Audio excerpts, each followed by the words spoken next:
Welcome Steve Lawrence, who's a barrister and who's currently an MP in New South Wales Parliament, and I believe also the previous mayor of Dubbo. Correct. So someone with a lot of experience. That's my most proud title, so you should. That's okay. And next to him, of course, is Steve Bolt, who is a local, now ex-solicitor, a retired solicitor in the Northern Rivers region, who's a great supporter of drug law reform. And to his left is ex-magistrate David Heilpern, who long-time speaker at MardiGrass.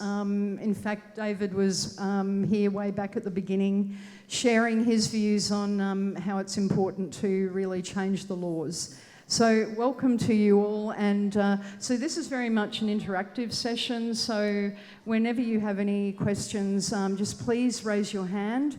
One of the microphone runners will bring the microphone to you. So yeah, please wait for the microphone so everyone can hear what your question is. Okay, welcome, and over to you. Thank you, Kathleen. Thank you. I feel very outnumbered by Steve's up here. And it was fantastic. I was just walking down the street with Stephen Lawrence, who used to be the mayor of Dubbo, and he said to me, "This is exactly like Dubbo." I've just been verbaled, which are those that work in the criminal law going to know what that means. That's right. That just didn't sound right, David. That's the sort of thing Steve would say. Hello. Look, we acknowledge the country that we're on is not our place, it's someone else's place. That's the original Waibor people of the Bundjalung Nation who've looked after this country for generation after generation after generation, 50, 60,000 years, maybe a bit more. So we acknowledge that, and we note that that has never been any decision by the Aboriginal people to cede or give up anything that they had. And their care for the country continues, and their rights should continue, and we acknowledge that and hopefully pay respect for that in an appropriate way. What we're going to do today is talk about the laws of New South Wales as they apply to cannabis. That is a little bit complex some of the time. We'll hope to keep it fairly simple. I'm going to give a bit of a 15-minute or thereabouts outline of some of the key points, and then David and Steve no doubt will add some comments from that. And then basically it's a question and answer session. So over to you people about questions you might have about anything that we talk about or anything you might want to just ask about to get some clarification about. So as Kathleen said, if you want to ask a question when we get to that, please just put your hand up and we'll get a microphone to you so that everybody can hear. And also all of this is recorded, so we need a microphone so that everybody online can hear what's going on. So first things first, cannabis is a prohibited drug in New South Wales. That means that most conduct associated with cannabis is the conduct is illegal. So possession, supply, growing, cultivation, etc.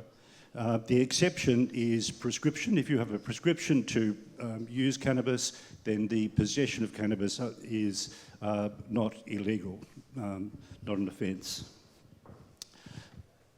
Pardon me. In terms of the criminal law, you need to understand a bit of a general overview about how the criminal law works. Criminal law, as most people know, involves the police laying a charge that goes to court, and the court decides whether you're guilty or not guilty. The police must prove beyond reasonable doubt that you're guilty of the offence that they have charged you with, or offences if there's more than one. That involves evidence, and there's all sorts of rules, as you'd be aware, rules about what's permissible evidence, etc., etc. So it's all a bit up for... There are sometimes reasons that you might not expect that there might be a legal defence in a situation you might not otherwise be thinking that. Anyway, depending on generally the seriousness of the offence, it goes to the local court or a higher court, to a jury trial, but most matters are dealt with by magistrates or judges now, as they're called, in the local court. 90-odd%, maybe even more, are dealt with that way. And most people plead guilty, just because. In the case of cannabis, the offences involve different sort of grades depending on the quantity of cannabis involved and the particular conduct. So there's possession, there's supply offences, there's cultivation offences, commercial quantities, small quantities, etc. Which court you go to depends on what you're charged with. With the prescription is a defence to possession only or supply in association with a prescription. it only authorises you to use the drug you've been prescribed, that is the actual drug. So it doesn't mean that you're entitled to use cannabis that someone gives you from somewhere else, or to smoke a joint at a party or anything like that. You're only entitled, unless that joint you smoke at the party has been prescribed by a doctor or been supplied to you medically, then you're not entitled to do that. So it's not an open slather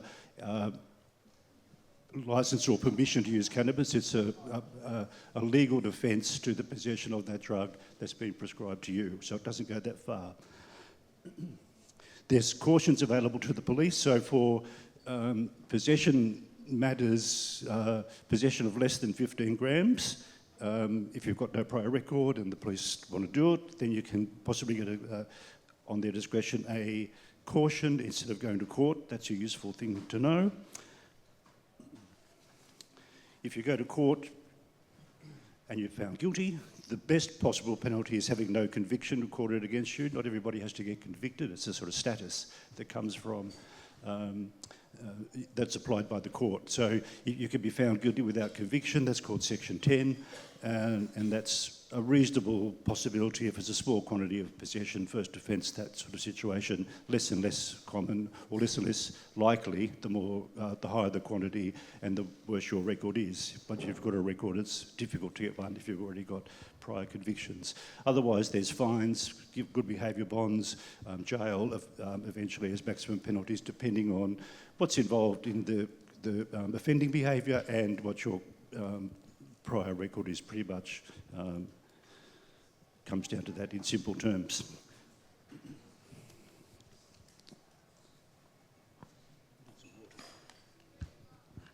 Just while Steve's getting water, I'm going to ask him a question which just breaks his pattern completely. You know, if you've got a prescription and it includes being able to consume leaf or flower, can you do that in public or not? I was asked this yesterday and I said, Steve will know the answer to that. You have your own microphone. Yeah, okay, sorry. Thank you for holding it for me, though. I want to. I don't know. I don't know. I don't know. No, I don't know. It's a good question. There's lots of local government bylaws, yes. Great. We'll find out. I didn't want to break your stride.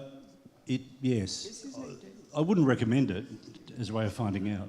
I mean, no, neither would I. I wouldn't like what was the to draw question attention to again? myself. The question was, if you've got a prescription and it includes flower, you can get leaf on prescription now, smokable, and people use it by vape. The question is, can you do that in public? Like, can you do that walking down the street, etc.? I think it's, it's subject to... It's under the Smoke-Free Environment Act. There's laws about smoking generally. There's an act called the Smoke-Free Environment Act 2000. AI says that regulates the public consumption of medicinal cannabis. So it sounds like it might not be the conventional criminal offence. It's a burning question. According to New South Wales smoke-free laws applying to smoking and vaping medical cannabis, in a situation where a person is smoking cannabis in an area that is not smoke-free and the person is lawfully permitted to possess the cannabis, there is no offence. That is from the Excellent. Medical Cannabis Operational Guidance for the State Crime Command in New South Wales. Brilliant. They state that it is not an offence to okay. smoke cannabis unless you are in a non-smoking area. I'd go with that. I guess if you vape, do you smoke? It falls under the same thing, yes. Okay, great. You can't vape in non. Sorry, Steve. That was my interruption. Keep going. I'm going to be in trouble later. It's anyway, we don't... It's... Just... If you don't plead guilty, you go to a process of, evidence and witnesses and police turning up and all sorts of search videos and so on being shown. So we can talk about as much detail as we want to talk about, really, in terms of how the system works. But just as a snapshot, local court numbers from last year, or last financial year, there were about, these are all drugs, so they don't have a separate category for cannabis in the figures I looked at anyway. Just under 10,000 people were charged with possession in New South Wales, had to go to court. They didn't get a caution, they had to go to court. And of those, Sorry, that's wrong. 7,600 were charged with possession out of a total of 9,700, almost 10,000 total drug offences. So about 75% of the people who go to court are charged with possession only, not supply or cultivation or anything considered more serious. Some of those people, 15%, 16%, got a no conviction recorded of those 7,600 who were charged with possession offences. So you couldn't guarantee you're going to get off with no conviction. If you're facing that charge, you might, but you might not. And most people got a fine, 5,000 odd people got a fine. In terms of cultivation offences, the way the Bureau of Stats divides it is not quite the same as the legislation around drugs, what they call commercial, but nonetheless, those that they class commercial, 50% of people charged, found guilty of cultivating a commercial quantity, went to jail. They otherwise got good behaviour bonds of various sorts, and otherwise for less commercial quantities then good behaviour bonds were most common, and supply, a bit more people went to jail, 60-40, and a similar thing for the commercial quantity. If there's a commercial quantity in the view of the crime stats people, then you're 60% more likely to get a jail term if you're a supplier in the local court. Higher court statistics, you get longer penalties, more serious offending, like large commercial quantities, etc. So you're looking at serious jail time in the district court, with jury trials and proof of all sorts of things after days and days and days of tedious evidence most of the time.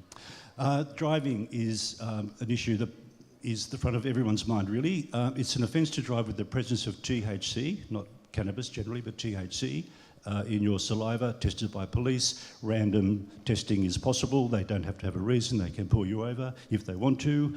There's a swabbing procedure. They take a sample. They take a swab as an indicator.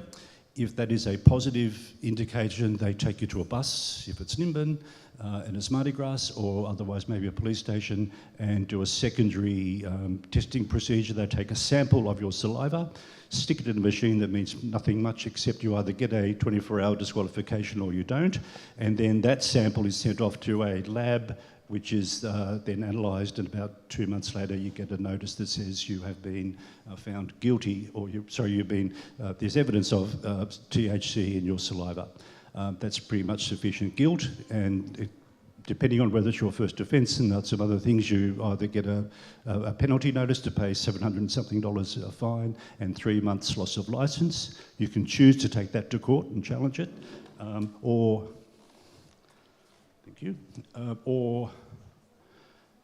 if you've got prior record and so on, you go straight to court and the judge in the local court deals with it.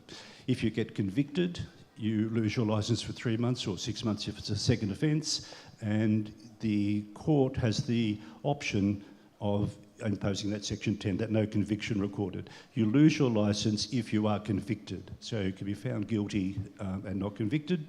That's the best outcome. You can't really defend the case anymore at all. There's no practical defence to it, so everybody is guilty who's charged or who gets a positive return from the lab. It's 97% or something of those that get sent to the lab, but those samples that get sent to the lab come back positive. The stats for that show, that's the other thing I was going to talk about. Can I ask a question? Hi. Just wanted to ask a question. I'm an authorised cannabis prescriber, and often I get asked these questions quite commonly. Sure. What I'm also curious about from statistics is how many of those that have been convicted or taken to the courts have actually had a legalised medical cannabis script? Do we have those statistics on board? We don't. No, we don't know how many. Offence. But you mean how many people who front court or whose licences are suspended by the automatic process are medicinal cannabis users, and how many, i.e. they hold a script? Correct. We don't know the answer to that question, but anecdotally, of course, all of those who work in this space are overwhelmed by people who have prescriptions and who are losing their licences. And for me as a magistrate, it's one of the reasons I left the bench, is because there were people saying, but I've got a script and I've got to take my kids to sport, or I've got to work, or I've got to see my family, or I've got caring responsibilities, or etc. And I've got a mortgage, and what am I going to do? And here's my script, and I was still having to take their licences away from them because it's no defence. Yep. My best estimate, and it's only an estimate, somewhere between 40 and 50%, I believe, would be prescription cannabis holders. That because now we're at a point where there's 1 million It scripts. could be anything. Yeah, it could be anything. Could be a lot more. But I think it's minimally that. That's the lowest. Do you, I agree. What do you think? I agree, it's a large number. Yeah, I think that's right. But I think the thing that you have to factor into that is that the script holders will be under medical guidance. And I think as a cohort of people, they're more likely to comply with the criminal law. So I suspect that as a proportion of those that are getting charged or getting suspended, I reckon as a proportion there would be less script holders. Because the evidence shows, for example, that when you legalise driving with medicinal cannabis in your system, there's no increase in harm and accidents. That suggests to me a few different things, but one thing that it might suggest is that there's a pretty high degree of compliance with doctors' guidance. I appreciate that as well, and I see that among my patients.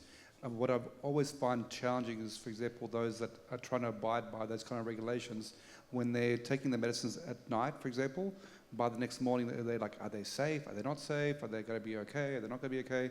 And just that kind of risk is for them is stressful, and how to mitigate those kind of things. And they're like, I tell them all, like, the regulations are there. I think Canberra and Tasmania are currently decriminalised for that purpose. Only Tasmania has a defence. Canberra's not, but nor do they do random testing there. So much less likely to get picked up. Yep. So one thing that is possible, and some American jurisdictions have this, is a test either at the roadside or elsewhere that picks up a certain threshold where it's thought that you might be impaired.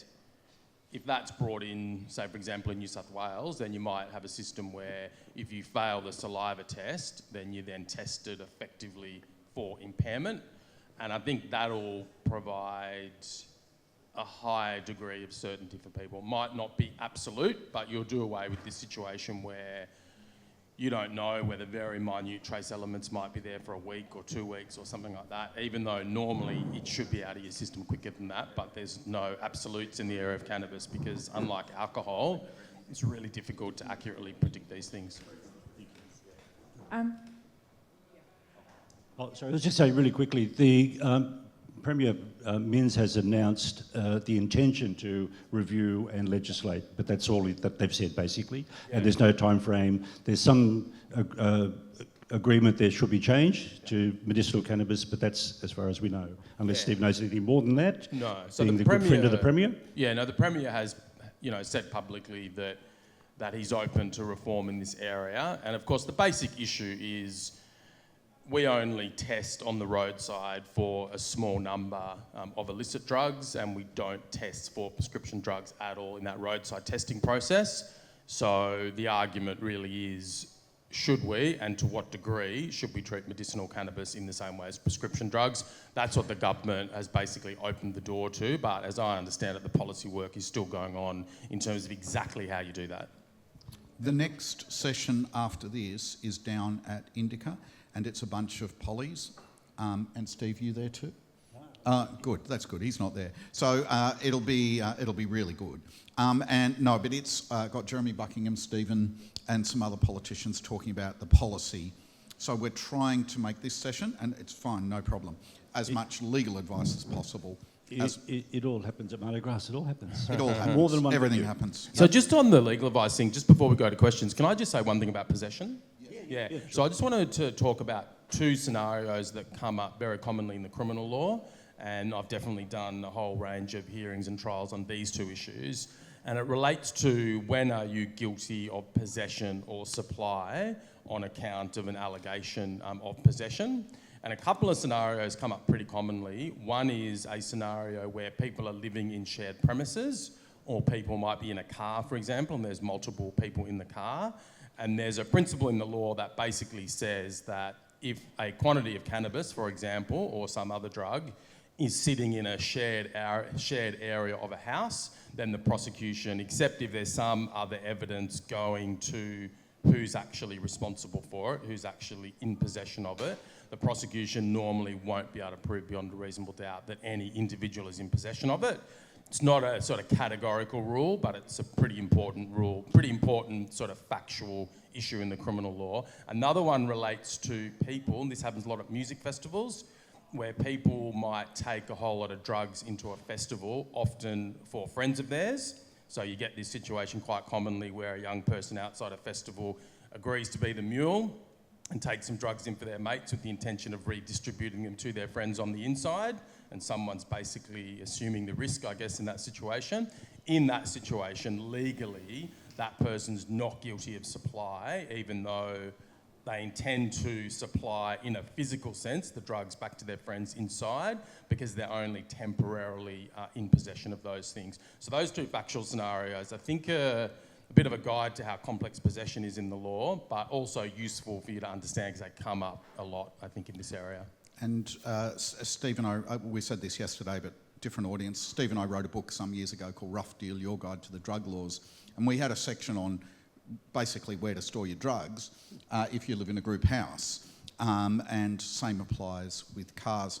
I just wanted to add, before we open up to questions, that the figure that I find so starkly depressing is the 7,000 people still being charged with possession. Because what that is a deliberate police policy of arresting and charging people for possession of a prohibited drug. 7,600 a year are getting convicted of that offence. By comparison, 1,026 people in New South Wales last year got convicted of sexual assault. Now, how can it possibly be an appropriate use of police resources that 7 times the number of people are charged with a victimless crime? And we know that there are women, particularly, and children out there crying out for proper investigation, crying out for proper management of their trials in the sexual assault area. I needed to get that off my chest. We'll get back to questions in a minute, but I just want to add, this will come up possibly, but possibly won't. Just following on from what Steve said a little bit of time ago, the legal concept of possession involves 2 things mainly: knowledge of that you have something there, and some kind of physical control or right to control it. So it could be in your pocket, it could be in a locker that you've got the key to. That's under your control. Okay. So knowledge is important. If you say to the police, "Yeah, I knew it was there," that's okay. Not so helpful, but it doesn't necessarily mean you're guilty of possession or evidence of possession. But if it's in a situation where you say, "Yeah, that's mine," then that is enough. So that's why the police want to get you talking. They want you to make admissions. That gives them the evidence they need to get a charge up and get a conviction, very, very likely. And that's why lawyers usually say, don't make admissions, don't talk to the police, don't say anything, because the more you talk, the more likely you're going to say something. You're going to get into a kind of conversation. Cops are trained to do this. Cops are trained at the academy to get you talking and to draw you out, and it's all very friendly, and suddenly you've said, "Oh yeah," you've said, "Oops, shouldn't have said that." So just on that point, if I could, Steve, that's a kind of very common advice from criminal lawyers, because people tend to incriminate themselves often. But it's also really important advice because people have a very, very common tendency to lie to the police and to say strange things to the police that aren't necessarily true, to say things that they think will help them but which actually hurt them. So I think when criminal lawyers tell people not to talk to the police, it's not what people might sometimes think, a fear that people will tell the truth and incriminate themselves. It's actually a caution that a lot of what people will say to the police in stressful times, it's actually not reliable and not helpful either to the police or you. So it's always better in those situations to get reliable legal advice first, because you can talk to the police at any time. You don't have to only take the one opportunity. And you can plead guilty to court. This is really the last thing. You can say nothing to the police, just say nothing. You might get charged because the other evidence is good enough from the cop's point of view. You go to court and you can still plead guilty and get the maximum benefit of pleading guilty by pleading guilty the first time you go to court. Doesn't matter what you say to the police as far as that rule is concerned about maximum leniency for on sentence. I'm going to say nothing more. There's a question of woman down the front with the microphone. I was just wondering, is there any evidence of a legal level of cannabis that does cause impairment of driving? It's such a complicated area. And if you go to Drive Change MC, which is the website of the organisation that I lead called Drive Change, all the studies are listed there. And you can have a look at those. But I'll say this much. The latest research shows that if you go to a proper doctor, if you get a proper diagnosis and proper administration, presumably titrating up to a level where it's effective for you, and you then take your medication at 6 o'clock at night before dinner, and you have a beautiful night's sleep, and you wake up the next day and you drive to work, the vast majority of people will pass a cannabis saliva test at that point. Sorry, I'm not saying that. The vast majority of people are not impaired at that time when they're driving the next day. Like almost no one is going to be impaired in those circumstances. Part of the problem we've got is that a lot of people don't go and see a proper cannabis doctor. They just get and I want to get stoned hit over the telephone, and then who knows. But bottom line is that that medicinal cannabis users do not increase road risk. And we know that because right around the world, we are the only place that does random cannabis testing in the world. There are more tests in Australia than the whole rest of the world combined for random drug testing. So we're in this bizarre situation. So we know that in those countries that permit medicinal cannabis users to drive with a prescription, the road toll doesn't increase. We know that the injury level doesn't increase. And we've even got a living, breathing test tube in Australia, well, sort of, at Tasmania, which shows that you can have a defence to this and it doesn't increase the road toll. So we are in this very strange space. So the short answer is there is no certainty while the laws are detection only and at 5 nanograms, which is 5,000 millionths of a gram. You just don't know you're running the gauntlet. But in terms of impairment, we know that proper medicinal cannabis prescribers, and if you follow their advice, you're going to be pretty good the next day after 12 hours when you're driving to work. So if you got tested and it was positive, and in 2 months it came out positive, is that a defence in court to say there is no evidence that it impairs my driving? It is not an impairment offence. It's a detection level offence. Mere presence. There is no, and I should say that's also the same with PCA, alcohol. It's not an impairment offence, but they've worked out that these are the levels at which most people are impaired: a little bit, a medium bit, and a high bit, and hence low range, medium range. So it's not an impairment test either. It's a quantity level test. But of course, we all know the difficulty is with THC, it's fat soluble, it's not water soluble, so that it's a whole different regime in terms of getting it out of your body. Thank you. Sorry. I just wanted to, I read in the newspaper, and you just mentioned it then again, like New South Wales has the most like kind of testing, road testing than anywhere else in the world, but like all the places in the world combined. That's a crazy statistic. I was just wondering, like, why? Like, why do they regulate it so much here? It's not quite New South Wales because all the other states do it too. But Australia certainly more than all the rest of the world combined, and New South Wales alone, if you exclude the rest of Australia, more than the rest of the world combined, because nobody else does random roadside drug testing for THC. It's just not a thing. And I think the reason no one else does it is because it doesn't increase road safety. Go figure. So why do they do it? Well, as I said yesterday, Road Safety New South Wales pays New South Wales Police for every single test that gets done. So this is coming out of road safety dollars for this to be done. So it gets worse. Why is it, Steve? So this is interesting, and I've thought about this a lot in different papers I've done and stuff. I think the policy argument that has led to this regime is that unlike alcohol, and I'm not necessarily accepting all of these propositions, but I think the argument is that unlike alcohol, there's not a fairly reliable rule of thumb in terms of consumption and intoxication, and then intoxication and risk of road-related harm. So therefore, it's been thought we can't do an alcohol-like impairment test, so have a 0.02, 0.05 test. So the logic of the existence of the mere presence offence and then the regulation of it with the random testing is we want to have in place a measure that absolutely deters people from driving in any situation where they could be impaired to the point where it might be harmful.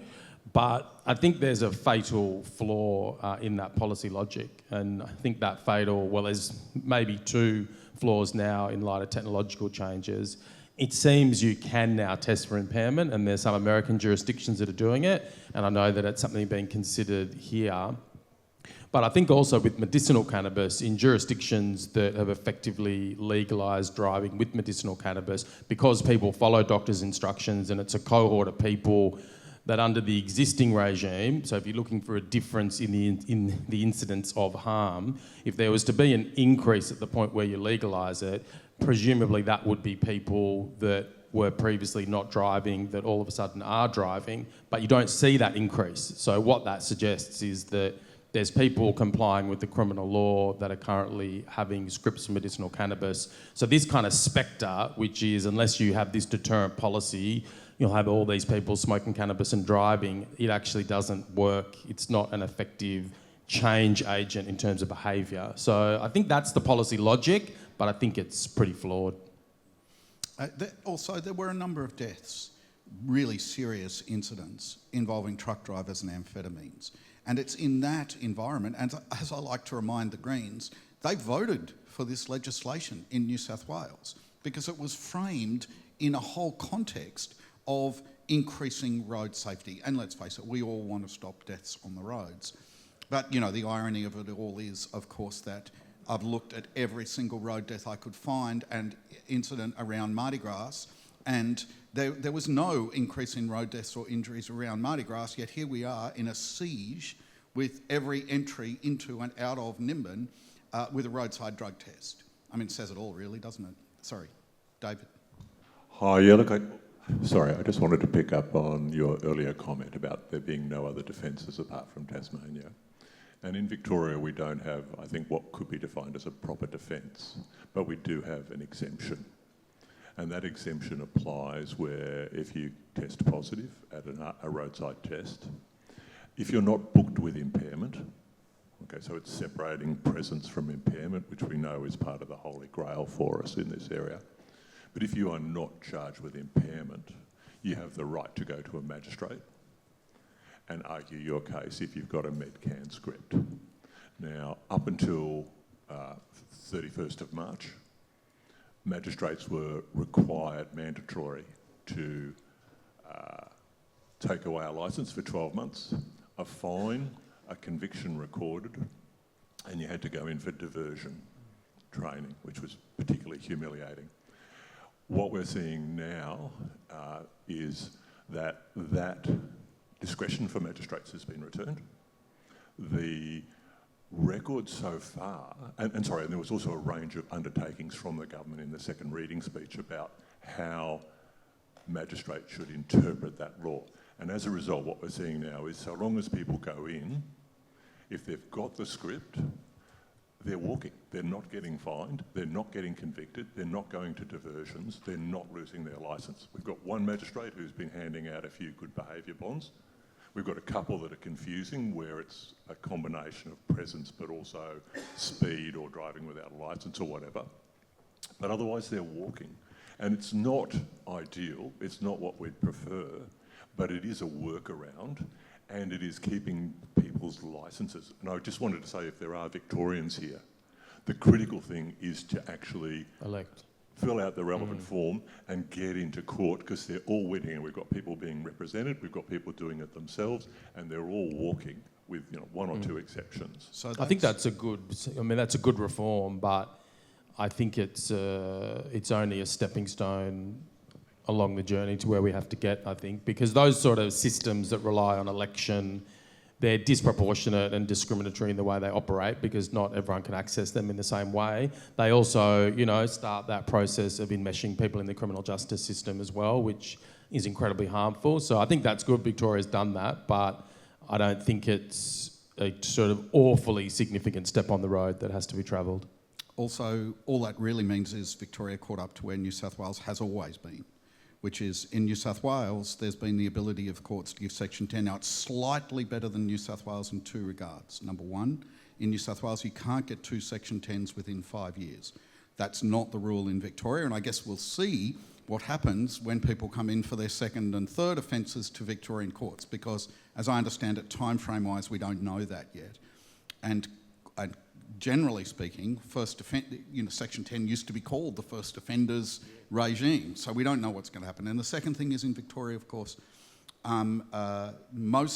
very few people are electing. Most people take the penalty and are off the road. In any event, it certainly is an improvement on where you were. It's not an ideal model. I guess the other factor is this.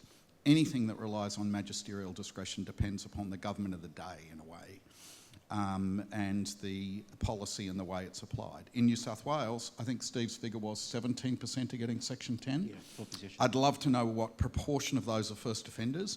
We can easily look that up, but I suspect most of them would be. Yeah, they would be. So thanks. Could I just add one other thing too, and that is that what we are hoping for is that because they're just losing everything and the police prosecutors are getting more and more pissed off, that what we'll actually see is a reduction in RDTs, because the cops just waste time and waste resources going into court cases that they know they're going to lose. So we're hoping there will actually be some behavioural change that will follow from this.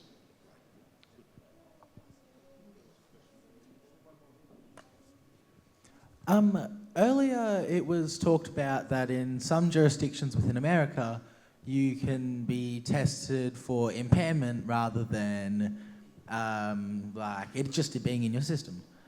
How difficult do you think that would be to work, like legal framework, into our society? And do you think there are potential backlashes from that? You know, it's really interesting. America has lie detectors, and they rely on lie detectors, and nowhere else in the world does. Similarly, America has a tradition of relying on impairment testing. You know, it's not just in the movies that the police draw a chalk line along the road and people walk along it, or you touch your nose while you count from 10 to 1. So, you know, like it's strange but true. We ditched, it's always been in the legislation, but we've ditched impairment testing throughout Australia as being like cray-cray, because it doesn't actually test levels of impairment. And what about people with disabilities who drive perfectly but have, you know, balance issues or whatever else? So there's a whole range of reasons we don't and haven't done it here, and we've instead moved to a more scientific model than that. But there are countries in the world where they're returning to impairment testing, and New Zealand is the classic example of that, where they've gone back to impairment. And I'd love to see some scientific evidence about, you know, where they do a driving test and then they do a line and you've got to walk the chalk line, and let's see how it works. So, yeah, I think it's an important question. It's important to also add that at the moment there is another offence that we haven't talked about, which is the offence of driving under the influence. That applies if, whether it's alcohol or drugs, you're intoxicated to the point where you're considered under the influence, which is, I think, fair to say, a higher test than this impairment test that relies on particular quantities of cannabis. But in respect of cannabis, I think one of the complexities is this, that the most useful part of the idea of an impairment level with alcohol is that you can change your behaviour. So everyone knows there's these rough rule of thumbs, and they're not 100% reliable, but you can have 2, you might be able to get away with 2 in the first hour, 1 every hour after that, or maybe 1 each hour or something like that. And you can sort of adjust your behaviour and have a reasonably good appreciation of whether you're likely to be in breach of the criminal law. But alcohol and cannabis are fundamentally different. And there's lots of ways to imbibe cannabis, there's lots of different strengths of cannabis. So one of the realities of, if we do go to impairment testing in relation to driving, and there's this rule like 5 nanograms or whatever per million or whatever it is, it's not going to be that helpful to people as a guide to behaviour, because there's not going to be a readily applicable and understandable rule of thumb that you can then use to regulate your behaviour. It's going to be good, I guess, in a societal sense, because it'll send a general message: be careful, don't drive when you basically might have cannabis in your system to that level. It's not going to really help people, I don't think, to understand when am I likely to hit that level. So this will depend on your metabolism? There's a lot of different vagaries to it. So part of it is your body, how it processes, etc., etc. part of it obviously is the cannabis, how you take it, how much time. And my understanding, this is from sitting on a committee where we looked at it, my understanding is it's almost impossible to reliably know whether you're going to be at that particular threshold or not. Thank you. I mean, you're going to know if you're way over it, if you're completely totaled, but if you've sort of had it recently, it's going to be difficult to know. Also, you didn't tell us the answer to where do we hide the mull in the car and the mull in the house. Oh, sorry. So it really flows on from what Steve said. I'm not going to tell you which one earlier, which is that that it's in a public area of the house that is accessible to every person who lives in that house. If you've got a group house, or in the car, the middle of the back seat, for example. Yep, and it all works very well. I have used Filippetti versus Crown a number of times in the most amazing situations, even standing directly in front of a bowl with 1.5 ounces of marijuana and 3 bongs in front of it and 50 people about to run up and smoke it. I was the only person arrested. I went to court. I admitted that it was marijuana in front of me. I knew it was marijuana. I went with the judge establishing my credentials, and then I went, but it wasn't mine. It was not in my exclusive physical control, and I got off. So the important point, I think, and the reason that I raised it was we can't and we shouldn't have people pleading guilty to things that they're not actually guilty of. And I think it's important for people to understand that in that group house scenario, lots of people that actually are innocent, that haven't contrived the situation, do get charged with this offence. And that's why I think it's important for people to know that just because it's in the house that you live in does not mean that legally you're in possession of it. And that can be a really critical question when it's a sizable amount and you stand to be found guilty and sentenced for supply drugs, which carries a significant maximum. Of course. So that's why I raised it. If you have it in your own undies drawer and it's got a note on it saying, this belongs to David, nobody else is allowed to touch it, it becomes problematic. One thing that you can do, I've got here a whole bunch of New South Wales police procedural documents which can inform you of your legal rights.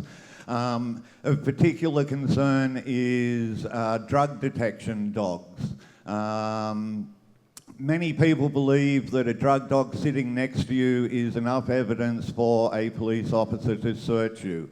Generally, the dog sits next to you, the police officer says, may I search you, and people give up their rights and allow it. Police procedures state, police are reminded the indication by a drug detection dog alone does not constitute reasonable grounds to conduct a search upon an individual. The police has to have additional evidence through their observations and your admissions before they are able to search you. Most people give up their rights and simply end up being searched. The other thing is if you are searched and nothing is found, you do not have to give your name. If you give your name, it will likely be put on records and it will come up at later times. I think we need to call it quits at that because both those statements, to varying degrees, are not good advice. Just hang on. Just hang on. I'll just explain why. So, arguing later in court that a search is unlawful is one thing, but telling folk that you do not have to succumb to a police search just because a dog sits down in front of you is really bad advice. And the reason for that is because you are far better off simply saying, I don't consent to the search, and then agreeing with what the police thereby do, whether it be searching or not searching. And the reason for that is because then there's a whole range of other charges that you can be charged with that complicate your life for many years. And the second piece of advice is wrong because there are exceptions to the situation where you don't have to give your name and address. The police can actually ask you for identification at any time before a search, during a search or after a search, and provided they comply with certain requirements, then you must give that information. And again, you can also give that information by saying, look, I'm not consenting to this, but, I don't agree with it, but I will give it to you, because otherwise there's a whole range of other offences you can get charged with. So that's probably why we're up here, because we've seen it, we've represented people hundreds of times, and both those pieces of advice are problematic. That's my view. I don't know what you think. I think that's right. And there's also a significance to, and the other offences Dave was talking about, well, I think initially is potentially offences of resist, hinder, obstruct police. If, for example, you physically resisted a search, that's the sort of offence that is particularly bad on your record, A, because the maximum penalty is quite high, but also because it can affect your classification if you're incarcerated, because it's a sort of justice-related offence. So, yeah, I think what you were saying, Makisa, in some ways was right, but in other ways was sort of not completely right and potentially misleading. Well, so my main it's point, really hard to make snap decisions when you're dealing with the cops. That's one my, of the my realities. main point is simply that there are police procedures that have to be followed, and what I said was directly from those procedures. And there are other things in here that will be of value to you. The consent thing was something that I would have added on, that you do not consent to the search even if it is conducted. I urge you all to check out what the police procedures actually say. There is some really interesting stuff in there that people aren't aware of. People continually tell people that they have to keep their medicine in the official medical container. This, according to police procedures, is not required. You can keep your cannabis in whatever you want. If you want to look at the documents, I've got them here, and you can check them up on the net. Yes, thank you. I just had a question. I went to court. I got a good behaviour bond. I'm currently halfway through a year-long suspension, so if you get busted on a good behaviour bond, you can quite easily get a year. I can tell you that firsthand. Before I went to court last time, just before I got called up, the judge handed down a piece of paper for me to read during the lunch break, because it may have bearing on my case, because I'd previously successfully defended using a common law defence of honest and reasonable mistake of fact. And 6 days before my hearing, there was a judgment in the appeal court saying that they'd taken it from an absolute to a strict liability, and then a common law defence has been outlawed by the appeals court. I'm just wondering if you had any idea what justification they used for that and how that happened. Well, it was in a case where someone was arguing. There's a degree of expertise in this here, because Steve Bolt was appearing before me and ran the first honest and reasonable mistake of fact defence in a case called Carroll. There was a matter that was appealed to the district court, and a judge who used to be a magistrate, His Honour Judge Buscombe, decided to stick his nose in, even though both parties agreed that the current law was the current law, and said, I don't think it is, and required submissions on that point. And he decided, and made it clear right from the start, that that was his view, that it wasn't a strict liability offence, it was absolute liability, therefore that defence didn't apply. Then the defendant appealed to the Court of Criminal Appeal, or the Court of Appeal, Court of Criminal Appeal, and they determined that Judge Buscombe was right and wiped out at least a century of decisions that said that for traffic matters, honest and reasonable mistake of fact defence. We all hoped that, I certainly hoped that they would appeal to the High Court, because there's a case called Proudman and Damon in the High Court, which is a drive while unlicensed matter, where that defence applies, and arguably, and it was never mentioned in either Buscombe's decision or the Court of Appeal decision. So unfortunately, the defendant ran out of money, didn't appeal, and the current status of the law is that drug driving is an absolute liability offence. So let's see what that means. If you go down to the Nimbin pub and someone pops a little bit of amphetamine in your drink, and you drink it and then get drug tested, and you had no idea it was in your system, it was totally unknown to you, you are still guilty of the offence, and there is no defence. If you are nursing somebody who is dying of cancer and they're smoking a lot of cannabis, and you passively smoke it and you then test positive, there is no defence. The absolute means absolute. And it's one of the reasons why, I mean, I actually thought when that law came in, the only silver lining is that it might lead the Parliament to immediately act and say, well, that's ridiculous. You can't have a situation where people's drinks can be spiked and they're guilty of this offence. It really should be an honest and reasonable mistake situation. But alas, what's that, 2 years ago, that decision now? Something like that, yeah. And it's I mean, still in there. terms of why that decision was made, which I think was part of the question, I think it came down to a fairly arcane question of statutory interpretation, didn't it? The provision in the Road Transport Act, Section 111, it says that the offence is proved on the production to the court of the beyond reasonable doubt of the certificate from the lab that says you've got THC in your system. So the judge said that the phrase "the offence is proved" meant that that was complete. The case was completely proved without having to go to the well, technically not really a defence, but the Proudman-Damon type argument that you have a reasonable mistake of fact about whether there was something in your system. You weren't allowed to do that because absolute means there's just no mens rea, to use the technical term, no sort of thought process you have to go through. If you've done it, you've done it. A lot of public health, rats in restaurants sort of legislation. It doesn't matter if you try to swab the floor. If you've got a rat in your kitchen, you get fined, okay? It's that kind of legislation that's absolute liability. But generally, as David said, either there's a defence that you have to know that you're going to hurt someone in terms of assault charges, that sort of thing, you have to intend to, or with driving, that there's at least an honest and reasonable mistake defence for certain fact situations. So I think it's an incorrect decision. I agree with David. I think that's the wrong decision. I think it's wrong in principle. The principle... broad principle of the law is that because there's a penalty involved, the court should be very reluctant to imply that there's absolute liability imposed unless there's very, very clear words from the Parliament. I don't think those words are clear enough. And this sort of highlights two different ways of creating the criminal law. One which we have at the federal level in Australia under a criminal code where the law must say explicitly, is this absolute or is this strict?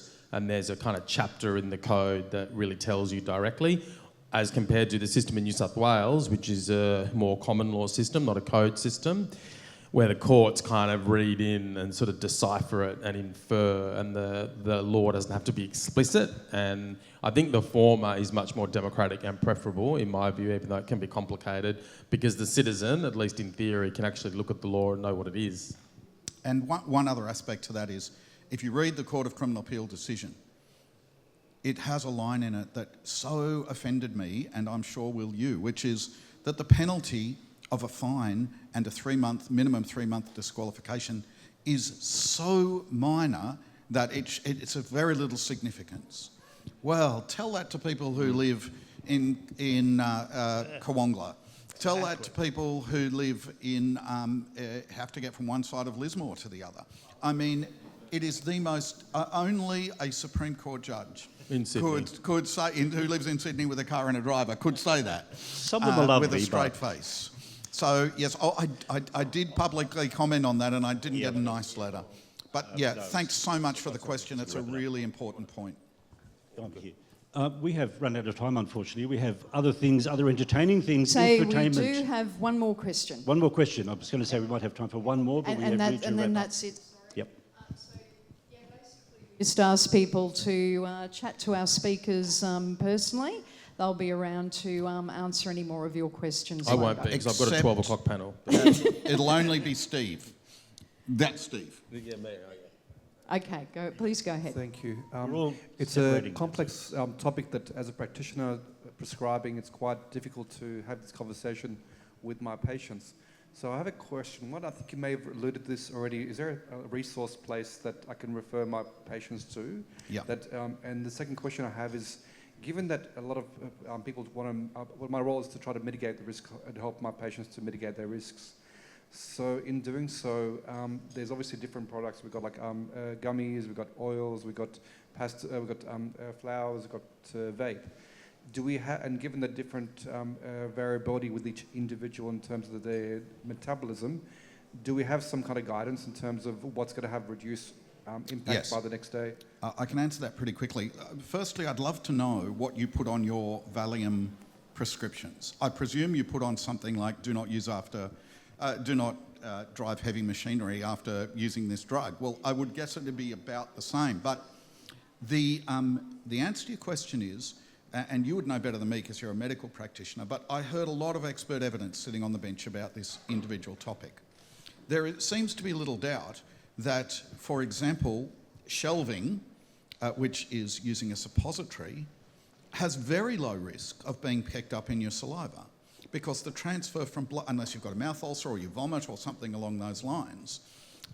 Similarly, capsules are much safer for drug driving detection than gummies or anything that you take in your mouth, as particularly smoke, where it infuses into all the very edges of your mouth. So that's the limit of my knowledge of the science. What do you think?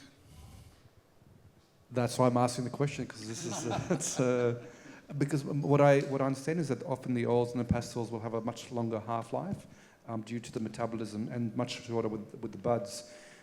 But I don't know what the impact is the next day afterwards. And as a practitioner that's prescribing, it's like, we don't know, and yet we are prescribing this to the patients and want to mitigate the risk for them. Alex Wodak's here in the back of the court. Dr. Alex knows everything. I suggest you chat to him. But also Tay. Dr. Tay, I think, is coming. He's here. He's here. Do you know him? What time? Yeah, so at 1 o'clock, Dr. John Tay will be speaking, so maybe you'd like to definitely ask him that question. And yeah, we can introduce you to Dr. Wodak as well. And if anyone's looking for legalised cannabis, have a look at the Happy Clinic online. You'll find me there as well. Do a plug. Okay, thank you so much. Always a very enlightening session, our legal session.